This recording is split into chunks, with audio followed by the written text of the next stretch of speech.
Mambo vipi? Mambo ni aje mtazamaji na mfuatiliaji wa michezo popote pale ulipo.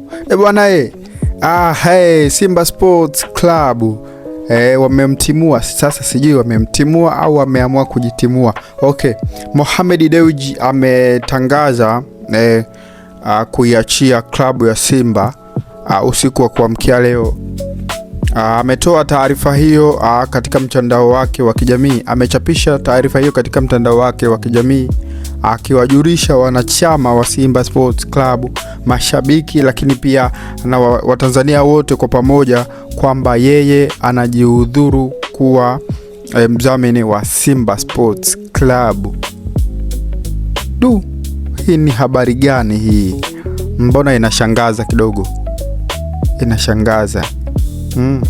Inashangaza. Lakini kabla sija kufahamisha nini kime happen zaidi, alizungumza nini na kwa nini, so naomba nikukumbushe tu kwamba make sure umesubscribe, lakini pia umeturn on all notification ili uwe mtu wa kwanza kabisa kupata kila update zetu zote ambazo sisi tunakuandalia na kukuletea hapa saa yoyote, dakika yoyote. Kwa hiyo subscribe ili uwe mwanafamilia na twende pamoja. Hivyo hiyo ndo taarifa ambayo hivi sasa ina trend kwenye mitandao ya kijamii, ikiwa tajiri Mohamed Dewji, huyu ndio mwekezaji wa Simba Sports Club, ama yule rais wa heshima wa Simba Sports Club, ametangaza kujihudhuru katika klabu ya Simba. Ametangaza kujihudhuru kuidhamini Simba Sports Club.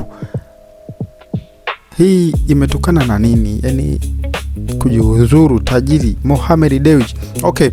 Hii imetokana na mashabiki, wimbi la mashabiki ambao wamemtupia lawama nyingi za maneno kwamba ameshindwa kufanya usajili mkubwa katika msimu huu wa usajili, na mwisho wa siku amekuwa akitumia watu kudanganya mashabiki, watu kwa maana ya msemaji wa Simba, lakini pia na wengine ambao wanaisemea Simba kwa kuwadanganya kwamba wanasajili wachezaji wazuri, lakini mwisho wa siku wanakuja wanatambulisha wachezaji ambao ni wa kawaida, wachezaji ambao hawana matumaini nao. So baada ya mashabiki kuwa na maneno mengi sana, wameibua mjadala mkubwa sana mashabiki, kwa maana mashabiki wa Simba walichukia kiasi kikubwa, kwa sababu walikuwa wanapewa matumaini kwamba Faisal Salum Abdalla atasajiliwa, lakini pia Fiston Kalala Mayele atasajiliwa. Hawa ni wachezaji ambao mashabiki wa Simba Sports Club walikuwa wakilala wanawaota. Hata kama wewe unanisikiliza ni Simba, ni shabiki wa Simba, najua hiki ninachokiongea kinakugusa, kwa sababu Fiston Kalala Mayele pamoja na Faisal Salum ni wachezaji ambao mashabiki wa Simba walikuwa wanatamani sana kuwaona pale Msimbazi. Na baadhi ya viongozi wa Simba wamekuwa wakichochea ama wakiongea uongo kwa mashabiki, kitu ambacho mwisho wa siku kinaleta taharuki kama hivi ambavyo imetokea. So taarifa kubwa ambayo imetufikia ni kwamba Mohamed Dewji ameamua kujihudhuru. Sasa I don't know kwamba Simba itakuwaje, na ndo ametoka kufanya usajili, halafu istoshe ni haijaanza msimu. Pengine tutegemee kuona Simba ikiporomoka au itakuwaje, kwa sababu kama tajiri ameamua kujihudhuru, unafikiri itakuwaje? Itakuwa noma sana. Lakini yote ya yote ni kwamba mashabiki wa Simba wako sawa kiukweli, kwa sababu Simba ni timu ambayo ina mashabiki wengi, lakini viongozi hawatendei haki mashabiki hao.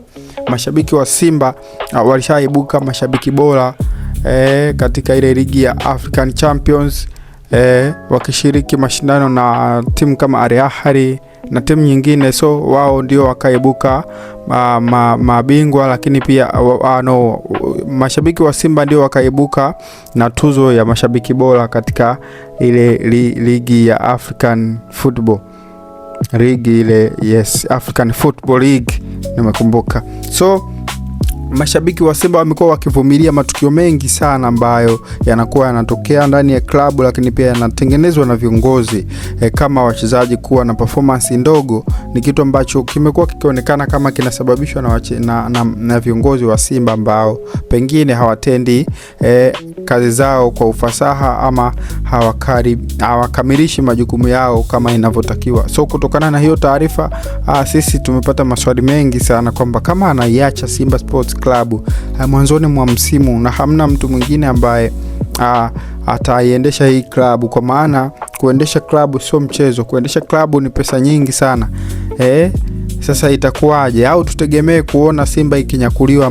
Kwa maana watu wenye pesa wapo wengi sana nchi hii, wanaweza akaiacha asubuhi ya leo, muda sio mrefu tukakuletea taarifa kwamba ameichukua hata GSM, anaichukua zote mbili, Simba na Yanga, afu zinakuwa zishindani tena. So hiyo ndio taarifa kubwa ambayo tuko nayo, na sisi tumeamua tukuletee, tushare na wewe. Sasa sisi tunachotaka ni maoni yako kwamba unaonaje haya maamuzi ambayo ameyafanya Mohamed Dewji. Kwa muda mrefu amekuwa akivumilia maneno mengi, lakini haya this time around yamemshinda. Ameamua kukimbia, ameamua kusurrender. Bye bye Mohamed Dewji, until we meet you again. Mimi sina la ziada, nikukumbushe tu kwamba make sure umesubscribe, lakini pia unakuwa mwanafamilia, unakuwa karibu na channel hii muda wowote, saa yoyote, kwa maana sisi kazi yetu kukuletea zile habari ambazo zinaendelea kutrend kwenye mitandao ya kijamii. Tuende sambamba, tu enjoy kwa pamoja. Sina la ziada, tukutane tena wakati mwingine. Bye bye.